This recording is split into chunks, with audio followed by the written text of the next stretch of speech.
एक सेठ से लक्ष्मी जी रूठ गई। जाते हुए बोली, मैं यहां से जा रही हूं, अब मेरी जगह नुकसान आएगा, तैयार रहना, और अगर तुम जाते जाते मुझसे कुछ मांगना चाहते हो तो बोलो।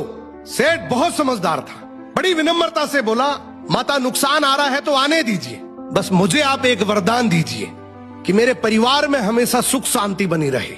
लक्ष्मी जी मुस्कुराई, तथास्तु कहा और वहां से चली गई।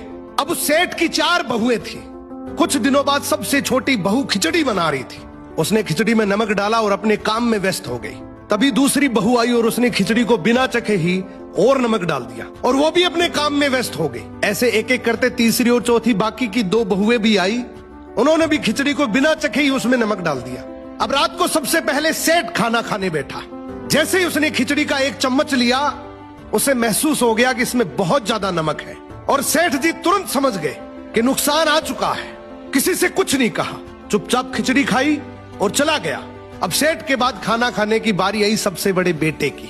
बेटे ने खिचड़ी का एक निवाला लिया। उसने परिवार वालों से पूछा, पिताजी ने खाना खा लिया? उन्होंने कुछ कहा? तो बाकी सबने जवाब दिया, हाँ पिताजी ने तो खाना खा लिया, लेकिन किसी से कुछ नहीं कहा। तो बड़े बेटे ने भी चुपचाप खिचड़ी खाई और चला गया।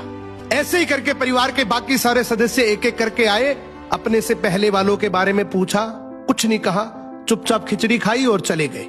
अब रात को सेठ जी सो रहे थे, सपने में नुकसान आया और हाथ जोड़कर बोला, भाई मैं यहां से जा रहा हूं, मैं यहां नहीं रह सकता। तो सेठ जी ने पूछा, क्यों, क्या हो गया? नुकसान बोला, तुम सबने मिलकर 1 किलो नमक खा लिया, पर मजाल है कोई किसी पर नहीं चिल्लाया, किसी ने गुस्सा नहीं किया, सब शांत रहे। अब जिस परिवार में इतनी सुख शांति हो, आपस में इतना प्यार हो, वहां पर मैं नहीं रह सकता।